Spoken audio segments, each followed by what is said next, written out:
Mas quem vai explicar tudo para a gente vai conversar agora sobre os ataques e tudo que está acontecendo lá na região do Oriente Médio, Irã, Emirados Árabes, Israel, com o professor do Instituto de Energia e Ambiente da USP, o Hildo Sauer. Hildo, bem-vindo, bom dia, boa tarde para você. Boa tarde. Professor, eu começo perguntando se essa situação que a gente está assistindo desde ontem é um divisor de águas na história. O senhor acha que vai ser um antes e um depois, como grandes conflitos, como Guerra do Vietnã, a invasão do Iraque? Ou é um pouco menos que isso? O senhor imagina que vai ter uma solução um pouco mais rápida ao conflito?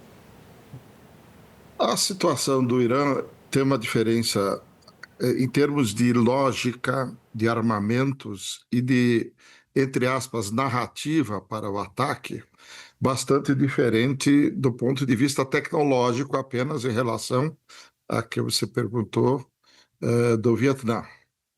Vietnã, a lógica inicial é a mesma, isto é, países do Ocidente, naquele tempo Estados Unidos, no Vietnã já havia a França, durante longo tempo, querendo impor àquele país, Vietnã, agora o Irã, uma forma de se organizar e uma forma de aceitar as condições que os Estados Unidos e Israel, particularmente, mas com certo apoio da Europa, Canadá, querem que o Vietnã fizesse, naquele tempo Estados Unidos, França, Vietnã, agora esse chamado Ocidente, com relação ao Irã.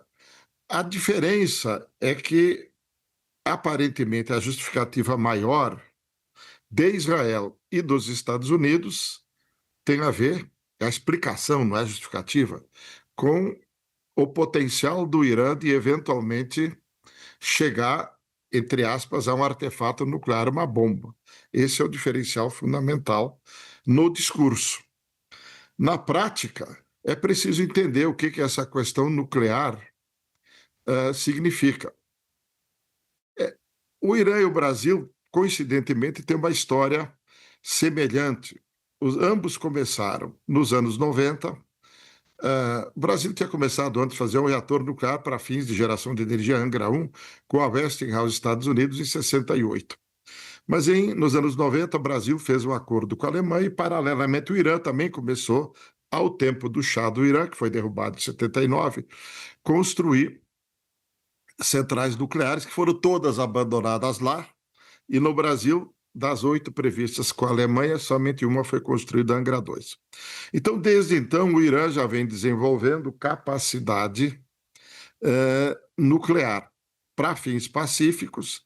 O Irã, assim como posteriormente o Brasil, já assinaram o Tratado de Não Proliferação. Esse Tratado de Não Proliferação foi assinado em 1º de julho de 1968 e visava, depois dos impactos da Segunda Guerra Mundial, quando Hiroshima e Nagasaki demonstrou o potencial de risco para a humanidade, especialmente depois de Hiroshima e Nagasaki, quando a União Soviética, Estados Unidos, França, Inglaterra, China produziram, além da bomba de fissão, as bombas de hidrogênio, isto é, além de usar urânio enriquecido ou plutônio por reprocessamento químico, como detonador inicial de uma bomba de fissão, acrescentou-se uma nova camada muito mais potente de hidrogênio, que então causa devastação muito maior. Essa história. Então, o acordo de não proliferação visava promover o desarmamento. Criaram-se 2 categorias de países. Os 5 que têm direito a usar armas nucleares e que, por isso, têm obrigações, que são especialmente Estados Unidos, antiga União Soviética, sucedida pela Rússia, em 91 em diante, China, Inglaterra e França. Fora do Tratado de Não Proliferação, há 4 países que têm armas nucleares. Primeiro a Índia, depois o Paquistão e, mais recentemente, a Coreia do Norte. Enquanto isso, mas eles anunciaram publicamente que têm armas e estão fora do tratado. E do Sauer... Israel tem armas, provavelmente por transferência não prevista, portanto, contra o tratado, deve ter 90 armas. Então, esse é o quadro. Estados Unidos e Israel, detentores de armas, que têm obrigações com relação aos países que não têm. E, portanto, só para encerrar essa primeira parte, que desde sempre, inclusive recentemente, Irã tem submetido suas instalações à inspeção da Agência Internacional de Energia Atômica nos moldes do que o Tratado de Não Proliferação prevê e também aquele acordo especial assinado em 2015 com os europeus, com os Estados Unidos, no tempo do Barack Obama, que depois o Trump, no seu primeiro mandato, revogou. Esse é o quadro inicial da questão nuclear. Professor Hildo, o nosso analista de assuntos internacionais, o Renato Machado, ele está na Europa acompanhando a entrevista com o senhor. Bem-vindo, Renato. Ele tem uma pergunta para o senhor, professor. Boa tarde, Lúcio. Tudo bem? Boa tarde, professor. Professor, o senhor mencionou agora há pouco o acordo que foi assinado em 2005, o que ficou chamado como JCPOA, que tinha como ponto central limitar o enriquecimento a 3,67% em troca das sanções, do levantamento das sanções. Primeiro, gostaria de saber do senhor se esse era um mau acordo que justificava a saída de Donald Trump. E a segunda pergunta é, para os momentos atuais, o que seria um bom acordo nuclear para ambos os lados, tanto para garantir a segurança de Israel e Estados Unidos, quanto para o Irã manter a sua soberania e seus direitos? Eu tenho duas respostas, Renato. Primeiro, o acordo de 2015, que foi no governo Obama, com os europeus, até o Brasil tinha tentado intervir naquele tempo, mas foi colocado de lado, Brasil e Turquia, para quem lembra da história, tentou mediar o acordo. Foi um acordo que, obviamente, pacificou, colocou o Irã com limites. O Irã tinha se comprometido a colocar o urânio enriquecido a 20%,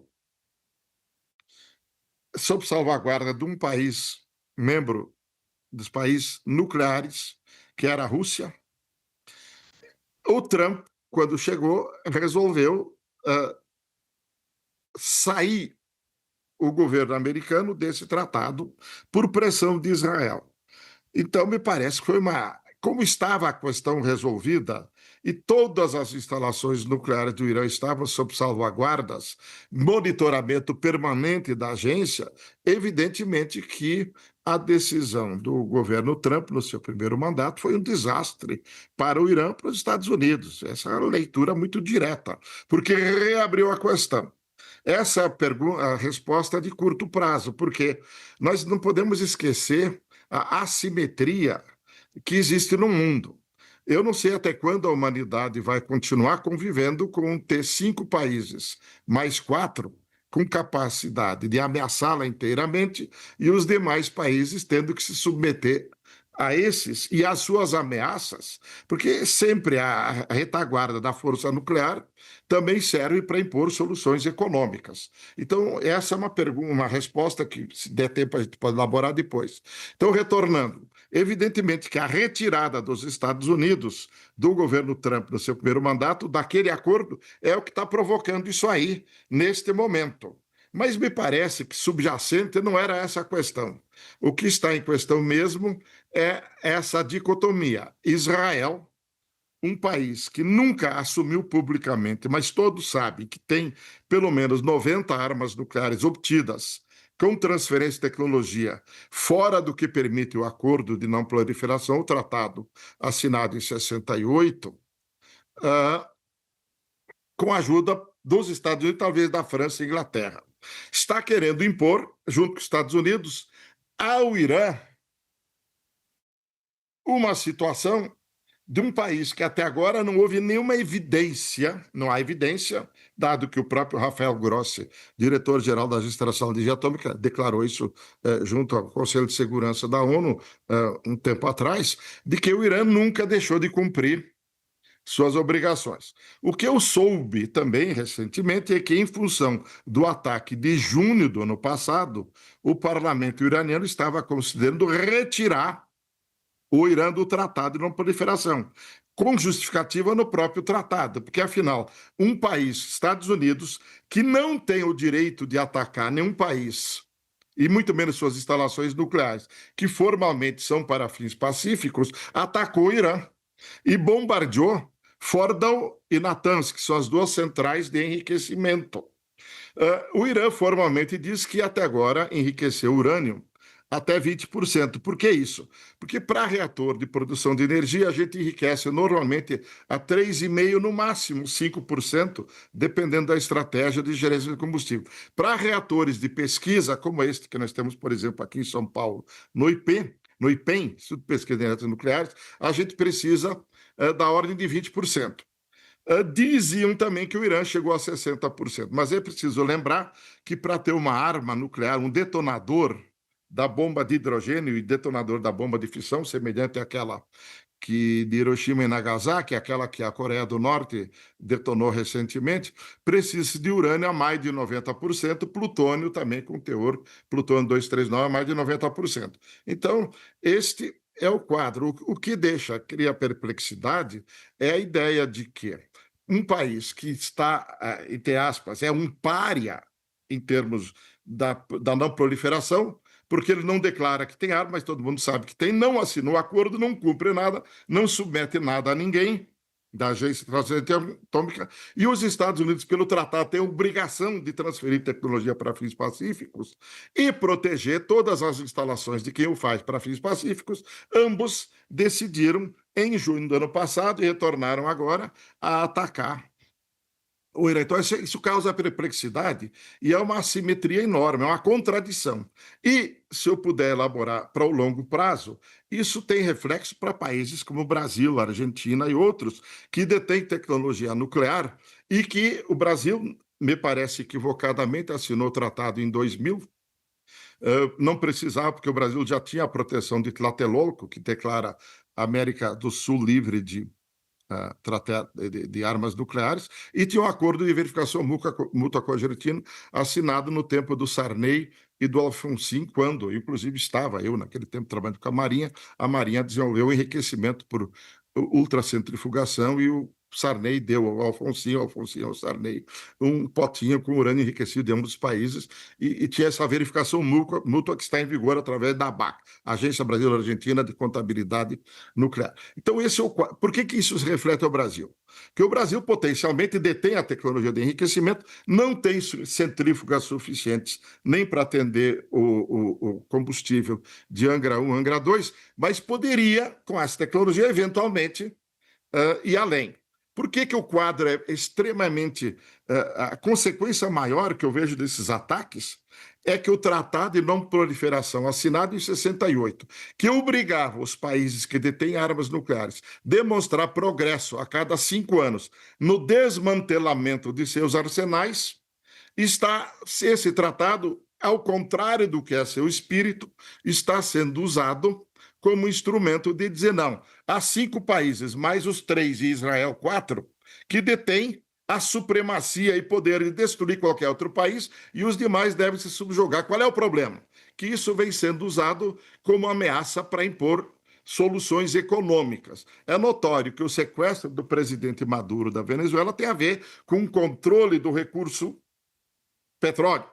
Que o ataque ao Irã, além da exigência de Israel de que toda e qualquer capacidade nuclear iraniana seja desmantelada, também tem a ver com a disputa Estados Unidos e China com relação aos fluxos de petróleo, que é uma questão econômica. Então não se pode desvincular a consequência desse ataque e esse descumprimento notório e que declara a falência do Tratado de Não Proliferação, porque ele é usado unilateralmente só no que interessa aos países que detêm armas e deixa os demais países do mundo, que são mais de 190, desprotegidos. Isso é uma segunda consequência que eu vejo desse ataque. E agora, quanto ao Irã, eu não sei se interessa, ela tem 2 unidades de enriquecimento, Natanz e Fordow, onde diz que enriqueceu até 20%, alguém diz que já chegou a 60%, eu não tenho evidências disso. Então, esse é o quadro que me parece muito preocupante, além do desastre regional, das vítimas em vários países, porque os Estados Unidos têm bases em toda a região e o Irã resolveu retalhar atacando essas bases com consequências possíveis. Não podemos deixar de esquecer que uma escola com meninas. Foi atacado e morreram, não se sabe exatamente quantos, talvez de 20 a 50 crianças. Fora o desastre que é isso tudo. Portanto, a pergunta do Renato, retornando a ela, em grande parte o que acontece hoje tem a ver com a decisão profundamente equivocada no primeiro governo Trump de descumprir e declarar sem efeito para os Estados Unidos o acordo que tinha sido chegado entre Irã e países europeus e Estados Unidos, além das salvaguardas já existentes, sobre o desenvolvimento do programa nuclear iraniano, que até agora, todas as evidências dizem, formalmente, tem se mantido dentro do estrito regime do Acordo para Fins Pacíficos. Professor, o senhor citou a Agência Internacional de Energia Atômica, né? E citou que eles já, em vários momentos, eles conseguiram fiscalizar a questão nuclear lá no Irã e disseram que não tem a produção para bomba nuclear. A minha questão é que a própria agência já confirmou que o Irã enriquece urânio em mais de 60%, que tem um índice que é especificado pela agência para os fins pacíficos e que não seria esse o índice do Irã. Isso, de fato, acontece e, mais que isso, o senhor acredita que todos os países têm que ter o direito de produzir essa energia nuclear do ponto de vista da proteção? Veja, eu não tenho nenhuma evidência. A evidência que se tem é que o Irã enriqueceu até 20%. Há informações, e eu não tenho confirmação delas, de que teria chegado a 60%, que ainda está longe dos 90 e poucos por cento. Não vi nenhuma indicação, nem da Agência Internacional de Energia Atômica, todos os relatórios que eu tive acesso até agora dizem que o Irã, até junho do ano passado, quando estava sob inspeção direta dos inspetores, não tinha descumprido o acordo. De junho para cá, evidentemente, o quadro já passou a ser outro, porque, inclusive, como eu disse, o Irã estava considerando a possibilidade de, no seu parlamento, aprovar a retirada do Irã do acordo, baseado num artigo do próprio acordo, que diz que, quando os outros países, no caso, notoriamente, Estados Unidos, que é membro e tem obrigações com o país detentor de armas nucleares especiais, e Israel, que é como eu já disse antes, pária, porque ele não é nem membro, mas tem armas e quer impor aos demais uma solução, essa é a justificativa para o Irã sair do acordo. Eu acho que, em termos mundiais, ou os países nuclearizados cumprem a sua obrigação de promover progresso, de entregar seus arsenais nucleares, como previsto no espírito do tratado, ou todos os países vão ter o direito de se proteger, como a Coreia do Norte o fez. Eu acho que isso é uma tragédia para a humanidade. Então, eu acho que países como o Brasil, Argentina, México, a própria Alemanha e Japão, que também não têm armas e têm capacidade de fazê-lo, deveriam tomar a iniciativa de dar um prazo para que China, Índia, China, Estados Unidos, Inglaterra, Rússia, França e também Paquistão e Coreia do Norte, Índia e Israel entreguem seus arsenais, entreguem o plutônio e o urânio para salvaguarda da Agência Internacional de Energia Atômica, dá um prazo de 5, 10 anos. Se não houver progresso, eu acho que o tratado deve ser abolido, que seria uma tragédia para a humanidade. Eu acho que é algo importante, me parece, para o futuro da humanidade, que países como Brasil, Alemanha, Japão, Argentina, México, que detêm capacidade nuclear, tomem essa iniciativa, porque, em grande parte, isso que está acontecendo agora é consequência do fato de que hoje há 5 países notoriamente com armas, que têm obrigações. Os Estados Unidos descumpriu sua obrigação de não atacar instalações nucleares para fins pacíficos. Israel, obviamente, que é o maior interessado nisso. Então, a humanidade está à mercê de uma situação criada na Segunda Guerra Mundial e que ameaça a todos. E o mais importante é que esse poderio militar nuclear está sendo usado cada vez mais hoje, especialmente com a redução da hegemonia econômica dos Estados Unidos e a manutenção da sua hegemonia militar para fins de impor os seus interesses, tomar terras raras, tomar reserva de petróleo, como tentaram fazer na Venezuela. Notoriamente, a declaração é direta, muito transparente nesse sentido, diferente dos discursos antigamente, quando o Departamento de Estado dizia que aquilo era para proteger a democracia. Agora não, eles estão claramente, o governo atual tem esse mérito, sabe? Diz que vai fazer e faz, embora. Então eu vejo que esta é uma lição que, além da tragédia que é em relação ao Irã, as vítimas em todos os países, inclusive Israel, civis, que estão sendo atacados por causa dessa situação, a humanidade inteira precisa, a partir desse episódio, me parece que repensar esses instrumentos e a verificação da sua implementação, porque, notoriamente, conclusão que eu chego é que o Tratado de Não Proliferação, assinado em 68, reafirmado, entrou em vigor em 70, reafirmou sua permanência 20 anos depois, em 90, e está sendo notoriamente descumprido. Então, ele deixou de ser um instrumento de proteção da paz da humanidade e coloca a humanidade como um todo à mercê de um eventual holocausto nuclear, que é uma tragédia. Então, nós, para fins pacíficos, precisam esses países se unir, me parece, tomar a dianteira diplomática e buscar progresso, porque este episódio do Irã, além da tragédia local, me parece que enseja essa lição que precisa ser aprendida para o bem da humanidade, para o bem da manutenção da paz e sobrevivência da humanidade no médio e longo prazo. Professor Hildo, no caso do Iraque, foi aquela acusação, a justificativa das armas químicas, né?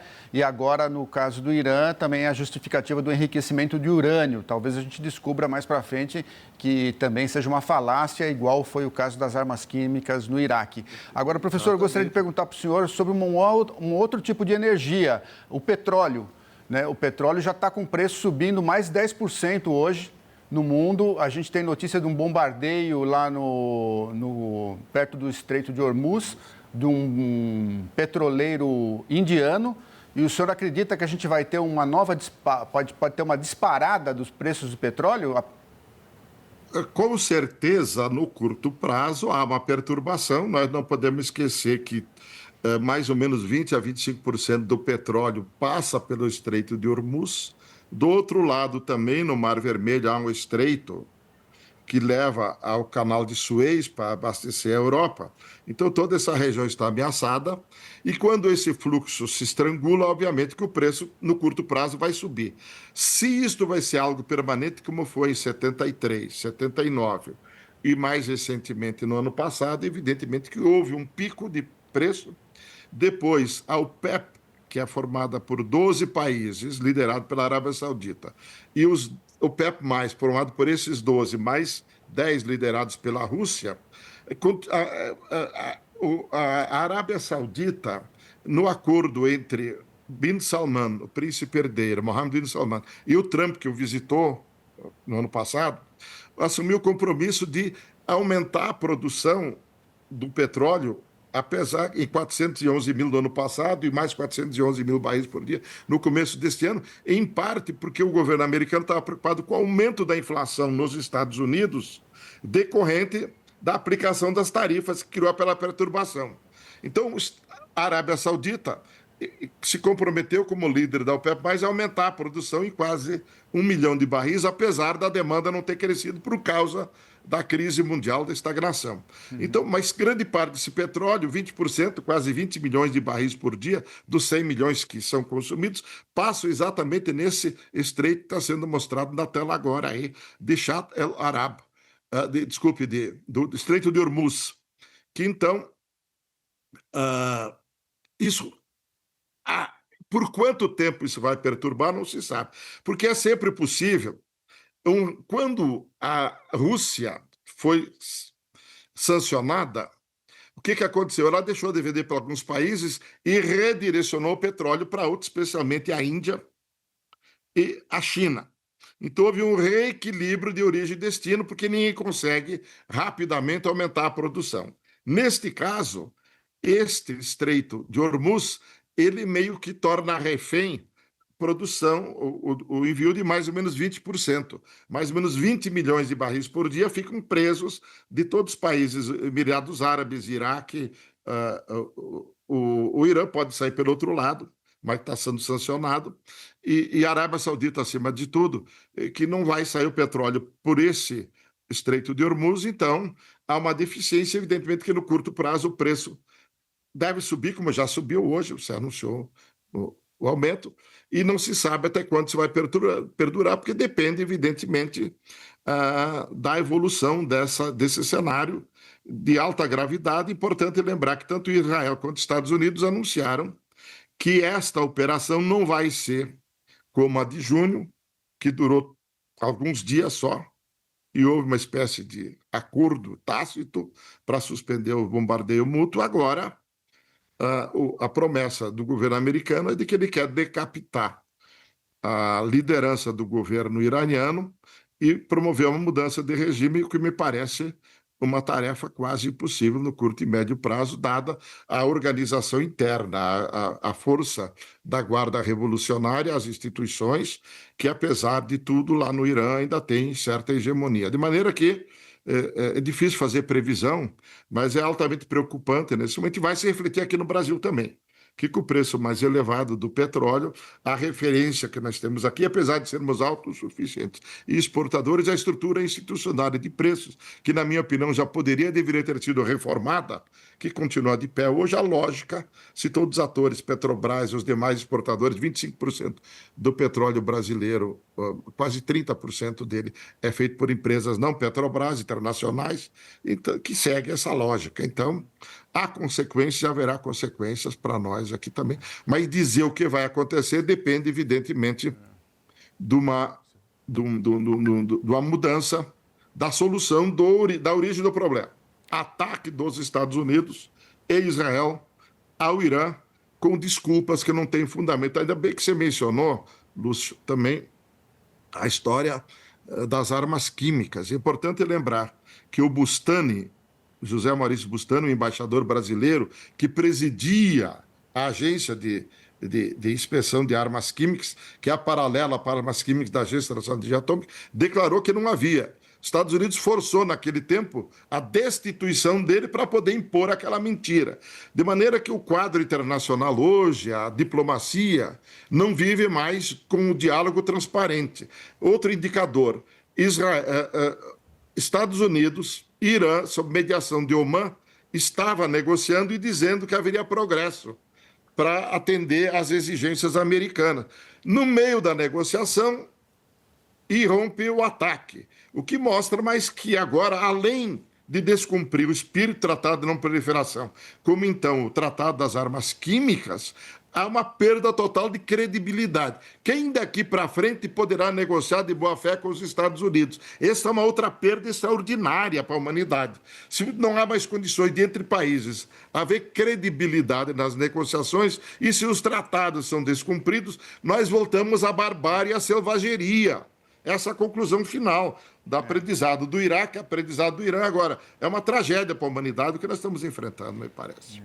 Professor, o senhor citou sobre desse momento grave que a gente vive, e a presidente da Comissão Europeia, Ursula von der Leyen, ela falou com o emir do Catar e que falou da gravidade dessa escalada que a gente está vendo desses conflitos. O que eu queria que o senhor comentasse é o quanto que a gente não tem previsibilidade essas ações de retaliação do Irã, que realmente é muito perigoso, e o quanto que o Catar tem de informação, porque a gente sabe que os líderes do Hamas, que é um grupo financiado pelo Irã, eles têm sim ligação lá com o Catar, né? Os seus principais líderes vivem no Catar. O quanto que é preocupante esse alerta, né? Bom, veja bem, o Catar tem cumprido um papel importante da mediação em Gaza, junto com o Egito, especialmente. A Arábia Saudita, parcialmente, mas, acima de tudo, o Egito, o Catar, que tentaram mediar a tragédia humanitária de Gaza. E, evidentemente, sabe-se que tanto o Hamas quanto o Hezbollah foram substancialmente desmantelados na sua capacidade militar. Então, neste momento, não me parece que Hamas e Hezbollah sejam objeto de preocupação direta. A preocupação direta é de quem promoveu o ataque. Nós não podemos deixar de esclarecer isso. No meio de uma negociação de boa-fé para retomar as bases do Acordo de 2015, que o Renato mencionou há pouco, os Estados Unidos e Israel se juntam para atacar e promover algo que é impensável até recentemente, intervir matar ou sequestrar, como na Venezuela, o líder do governo do Estado. Isto é uma afronta total à Carta das Nações Unidas, que, independentemente do que aconteça dentro dos países, assim que é a questão da soberania, quem tem que resolver os problemas internos ao país, na Venezuela, seja em Cuba, seja no Irã, são os próprios países. Os Estados Unidos ameaçou o Irã, interveio na Venezuela, sequestrou o presidente-chefe de Estado, assassinou o líder espiritual do Irã, que tem também uma função política muito relevante, e está ameaçando fazer o mesmo em Cuba, para quem está lendo os anúncios. De maneira que a preocupação maior não é diretamente com o Hamas e com o Hezbollah, que estão lá como força, assim como os Houthis no Iêmen, que também tem um apoio e pode ter um papel, mas diante da dimensão do que está acontecendo, o potencial desses grupos de intervir não é desprezível, mas não é tão relevante quanto parece. Agora, o problema maior é Israel, Estados Unidos e Irã, me parece.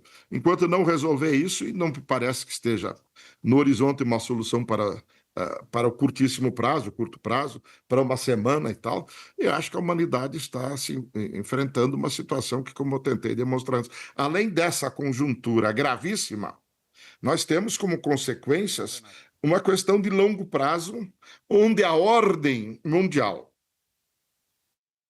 criada a partir da Segunda Guerra Mundial, com a criação das Nações Unidas, Tratado de Não Proliferação de 68, entrou em vigor em 70, todos esses instrumentos, me parece que deixaram de existir com um mínimo de credibilidade e capacidade efetiva de manter a paz mundial, instrumentos esses criados exatamente para manter a paz mundial. E tudo isso se deve, em grande parte, ao descumprimento direto dos Estados Unidos, governo Trump, os outros também não tinham uma conduta, mas mais agressivamente os governos Trump, e ao lado de Israel agora, que são os que iniciaram essa nova escalada de desmantelamento dos instrumentos que tinham um mínimo de esperança de manter a paz mundial. Professor, o senhor lembrou bem dessa questão da perda de credibilidade dos Estados Unidos, né, de promover um ataque no meio de negociações sobre energia nuclear.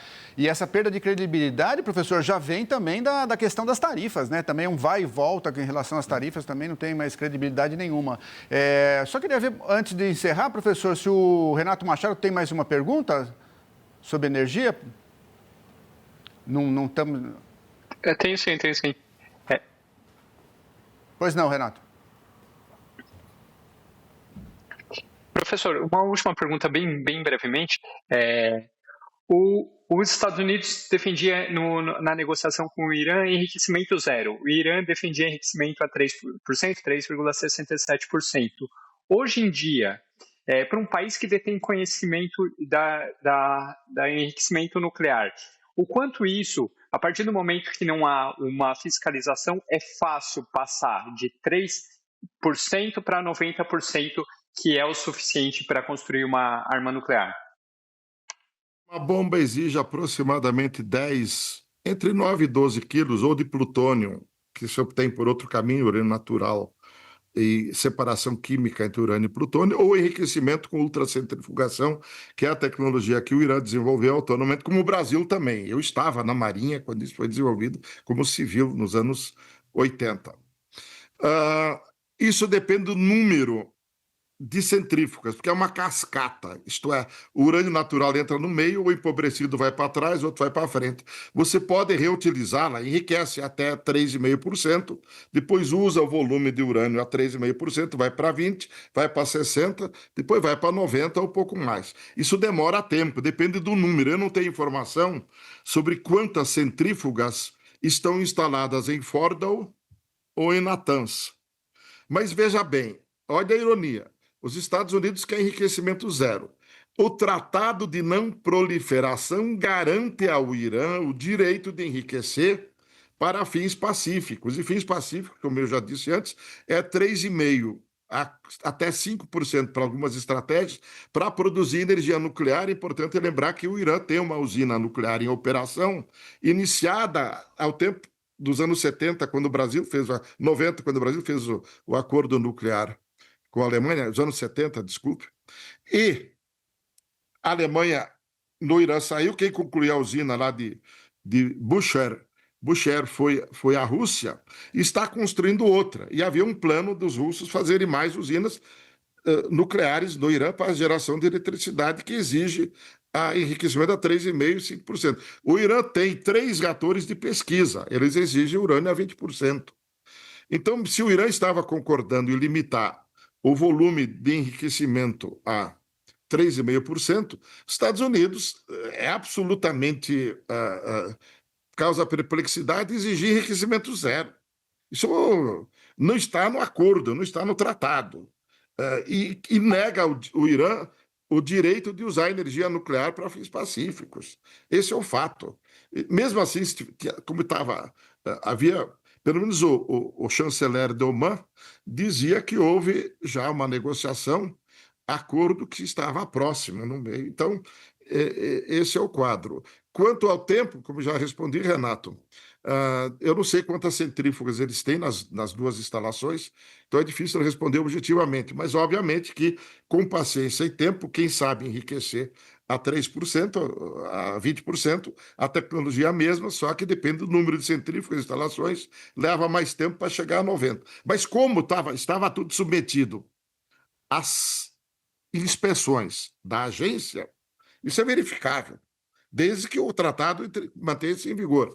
Mas, como eu disse antes, o Irã havia anunciado que ia debater no parlamento, diante da agressão de junho, era legítimo pelo tratado. Quando ele é desrespeitado, ele está cumprindo, e uma parte terceira o ataca e o impede, ele tem legitimidade, é uma justificativa do tratado para sair do tratado e não proliferação.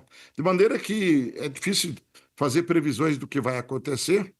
E também essas negociações, evidentemente agora, o Irã não vai voltar mais à mesa de negociação com os Estados Unidos, face à notória atuação de destruição de credibilidade e demonstrada a má-fé nas negociações. As negociações foram feitas para ganhar tempo, tudo indica agora. Então, duvido que algum país volte a sentar com os Estados Unidos para fazer acordo, que é uma tragédia para a humanidade. É a maior potência econômica ainda, embora em decadência em relação à China e outros países.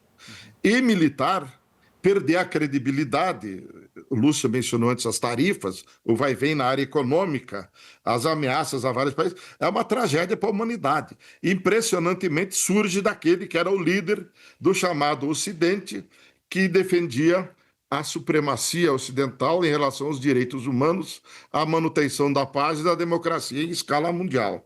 Então essa é uma perda extraordinária. Me parece que a profundidade disso é uma tragédia para a humanidade, o que vem acontecendo com o comando dos Estados Unidos, visto até recentemente como o líder de uma civilização ocidental. É uma tragédia. Perfeito. A gente agradece, então, a participação do professor Hildo Sauer, do Instituto de Energia e Ambiente da USP. O professor esclareceu para a gente aqui as divergências em relação ao enriquecimento de urânio e o rompimento do Tratado de Energia Nuclear que originou os ataques dos Estados Unidos e de Israel ao Irã. Professor, muito obrigado. Um bom domingo para o senhor. Muito obrigado. Espero que tenhamos mais expectativas e esperança de manter a paz para a humanidade daqui para frente, para sair dessa situação de absoluta frustração e, eu diria, desespero em relação às perspectivas da paz mundial. É muito preocupante. Mas, bom domingo a todos e esperança. Obrigado, professor. O Renato Machado continua.